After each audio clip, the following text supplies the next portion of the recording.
रेहाना और रवि की शादी के वक्त रवि के पास कुछ नहीं था। रेहाना, तुमने मुझसे शादी करके एहसान किया है। मुझसे ज्यादा तो तुम कमाती हो। अरे तो क्या हुआ, एक दिन आएगा रवि कि तुम खूब पैसा कमाओगे। मुझे तुम पर पूरा विश्वास है। रवि और रेहाना खुद को स्टैंड करने के लिए पूरी मेहनत करते। रेहाना, मैं नौकरी नहीं करना चाहता हूँ। तो कोई बात नहीं, मैं नौकरी करके घर चलाती हूँ, तुम बिजनेस सेट करने की कोशिश करो। एक दिन रेहाना, तुम जानती हो, मैंने जो विज्ञापन बनाने वाली कंपनी खोली थी ना, उसे बड़ी ब्रांड का ऑफर आया है। अब हम लोगों के दिन प्यारे न्यारे हो गए हैं। मैं जानती थी रवि कि एक दिन तुम सेटल हो जाओगे। रवि का काम अच्छा चल जाता है। एक दिन वो रेहाना से कहता है, रेहाना, अब हम लोगों का बच्चा भी हो गया है। बहुत छोटा है वो, उसका ख्याल कैसे रखेंगे हम? कैसे क्या, मैं गांव से माँ को लेकर आ जाती हूँ। नौकरी से हाफ डे ले लिया करूंगी। अभी तो वो छोटा है, स्कूल जाने तक मैं मैनेज कर लूंगी। देखो रेहाना, मैं अब अच्छा कमा रहा हूँ। तुमको नौकरी करके परेशान होने की कोई जरूरत नहीं है। अरे कैसी बात कर रहे हैं, मैं अपनी लगी लगाई नौकरी कैसे छोड़ दूं? और मैंने तो सुना है हम लोगों को कुछ ही महीनों में सरकारी नौकरी मिल जाएगी। सरकारी नौकरी में कितना कमा लोगी? उतने में तो मैं ड्राइवर रख लूंगा। रेहाना को रवि की बात का थोड़ा बुरा तो लगता है। कम से कम मेरी नौकरी की इतनी बेइज्जती मत करो। भूल गए, इसी नौकरी के बदौलत तुमने अपना बिजनेस खड़ा किया है। अरे वो तो मैं किसी के भरोसे भी कर लेता। देखो, अपने बच्चे को संभालो, घर का काम करो। अब बाहर जाती तुम अच्छी नहीं लगती हो। रेहाना रवि के कहने पर नौकरी तो छोड़ देती है, लेकिन अब बड़े से घर में उसकी कीमत किसी नौकर से कम नहीं होती। एक दिन रवि का दोस्त आता है। भाभी, हम लोग तो आपको तब से जानते हैं जब से आप लोग शादी होकर इस शहर में आए थे। आपकी बदौलत ही सारा बिजनेस खड़ा हुआ है। ये किस्मत तो आप ही की है भाभी। हाँ हाँ भाई, हमारी मेहनत तो कुछ है ही नहीं। अरे होगी, लेकिन भाभी की किस्मत के आगे कुछ नहीं। दोस्त वहां से चला जाता है, लेकिन रवि का गुस्सा 7वें आसमान में होता है। देखा कैसे बोल रहा था? अरे बिल्कुल अच्छा आदमी नहीं है ये। कैसी बात कर रहे हैं आप? प्रशांत भैया तो बहुत अच्छे इंसान है रवि। कैसे उन्होंने हमारे मुश्किल वक्त में हमारा साथ दिया था। अरे था पैसा तो साथ दिया, नहीं तो कौन पूछता है? रवि का व्यवहार पैसा आते ही अलग हो गया। वो बंदे को बंदा नहीं समझता। घमंड से घिरे रवि ने तो एक दिन हद ही कर दी। रेहाना, मैं अब तुम्हारे साथ नहीं रह सकता हूँ।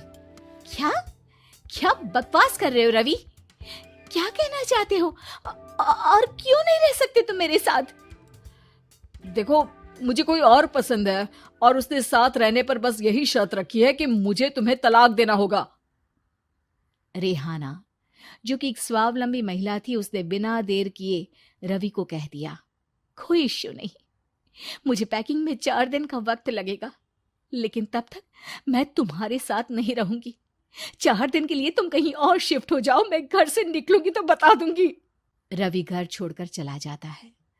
रेहाना को दुख होता है, वो रोती है, लेकिन व्यवहार से स्ट्रांग रेहाना को पति के वापस आने का और उसे सबक सिखाने का पूरा भरोसा था। फिर एक दिन, अरे शुशिका, कब शादी करोगे तुम मुझसे? यार, मैंने तो सोचा था तुम शादी से पहले मुझे विदेश लेकर जाओगे, महंगी कार दिलाओगे। अरे सब दिला दूंगा, लेकिन पहले मुझसे शादी तो कर लो। हाँ हाँ, क्यों नहीं। मैं कुछ दिनों के लिए अपने मम्मी पापा के पास जा रही हूँ और लोगों से अपनी शादी की बात करूंगी। अरे शुशिका, कैसे रहूंगा मैं तुम्हारे बिना?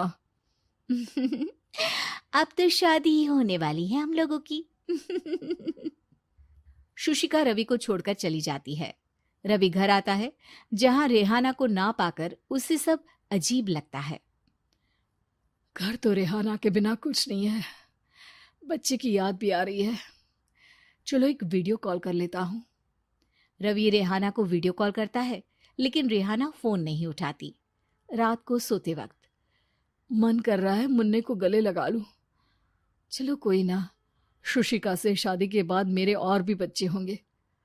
अगले दिन रवि ऑफिस जाता है, जहां टीना खड़ी होती है। सर, आपने अपने नए ऐड के लिए मॉडल की रिक्वायरमेंट डाली थी ना, मैं उसी के लिए आई हूँ। रवि टीना को देखकर खुश हो जाता है। अब शादी हो गई है तुम्हारी? नहीं सर, बस अच्छा सा हैंडसम और अमीर लड़का देख रहे हैं मेरे मम्मी पापा। रवि के दिमाग से तो टीना को देखकर शुशिका का ख्याल भी खत्म हो जाता है। अरे यार, ये लड़की मिल जाए कितनी सुंदर है। शुशिका तो इसके आगे कुछ नहीं है। अब क्या तुम्हें ऐसा नहीं लगता कि मुझसे मिलकर तुम्हारी ये खोज खत्म हो गई है? आप तो 2 बच्चों की पापा लग रहे हैं।